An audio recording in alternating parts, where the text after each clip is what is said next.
L'atteggiamento di Zaia di obbligarci all'esercizio provvisorio perché si deve votare nell'ultimo giorno possibile, perché lui deve essere governatore fino all'ultimo giorno possibile, è una scelta politica che noi giudichiamo irresponsabile. Chiediamo al Presidente Zaia di venire in aula e giustificare questa scelta irresponsabile di fronte al suo Consiglio regionale e al Veneto. I rappresentanti dei gruppi consigliari di opposizione sono intervenuti da Palazzo Ferrofini per chiedere al presidente Zaia di riferire in aula sulla scelta di ricorrere all'esercizio provvisorio, decidendo di far votare i cittadini veneti nell'ultima finestra consentita dalla legge. Assenteista totale, ma soprattutto si sottrae al dibattito. Questa è la cosa che a noi preme, cioè non avere la possibilità di discutere, di confrontarsi, magari anche di arrivare a delle sintesi. Questo non è mai stato fatto in questo Consiglio e secondo me è estremamente grave. Ma questo è grave dal mio punto di vista perché vuole screditare l'istituzione. Evidentemente lui si ritiene superiore all'istituzione stessa. È una eredità pesante quella che lascia il Presidente Zaia al Veneto, ai cittadini e alle cittadine del Veneto, perché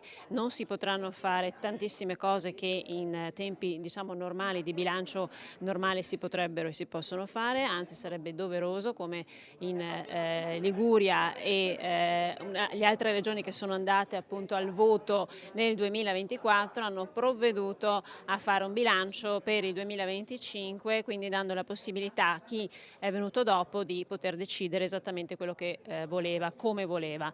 Questa cosa non la si vuole fare per, diciamo così, avvelenare i pozzi per quelli che verranno dopo. Si poteva evitare un esercizio provvisorio, poteva evitarlo perché in questa maniera ingessa il Consiglio regionale e non risponde ai bisogni dei cittadini. Faccio alcuni esempi. Avevamo bisogno di fondi sulla casa pubblica, grande emergenza, 8.000 persone in lista d'attesa e questa cosa non è stata fatta e non si riuscirà a fare con l'esercizio provvisorio.